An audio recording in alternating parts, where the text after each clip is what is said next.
সংসদের আসন্ন বাদল অধিবেশনে আলাদাভাবে ডেলিমিটেশন বিল আনতে চলেছে কেন্দ্র। তবে এর আড়ালে স্পষ্ট বোঝা যাচ্ছে সংখ্যার অঙ্কে চাপে পড়েছে নরেন্দ্র মোদীর সরকার।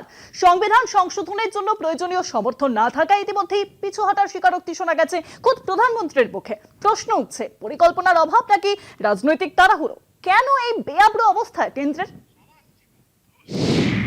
আসন্ন বাদল অধিবেশনে পৃথকভাবে ডিলিমিটেশন বা এলাকা পুনর্বিন্যাস বিল আনার ফের পরিকল্পনা করছে কেন্দ্র, কিন্তু তার আড়ালে স্পষ্ট হয়ে উঠছে সংখ্যার অঙ্কে বিপাকে পড়া নরেন্দ্র মোদী সরকারের সীমাবদ্ধতা। সংবিধান সংশোধনের মতো গুরুত্বপূর্ণ বিল পাশ করানোর মতো সমর্থন জোগাড় করতে না পেরে কার্যত পিছু হটতে হয়েছে সরকারকে। প্রধানমন্ত্রী নরেন্দ্র মোদীর স্বীকারোক্তিতেই ধরা পড়ছে সেই অস্বস্তি। সরকার চালানোর সংখ্যা থাকলেও সংবিধান বদলানোর ক্ষমতা কেন্দ্রের নেই।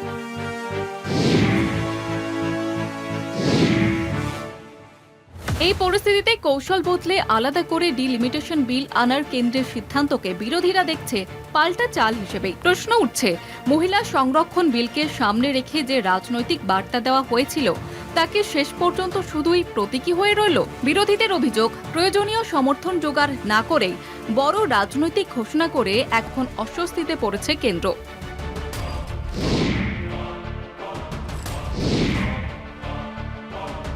ডিলিমিটেশন বিল অবশ্য কেন্দ্রের এড়ানোর উপায় নেই। নতুন জনগণনার ভিত্তিতে আসন পুনর্বিন্যাস করতে হলে সংসদের অনুমোদন জরুরি, কিন্তু সেই প্রয়োজনীয়তাকে ঘিরেই তৈরি হয়েছে নতুন রাজনৈতিক অস্বস্তি।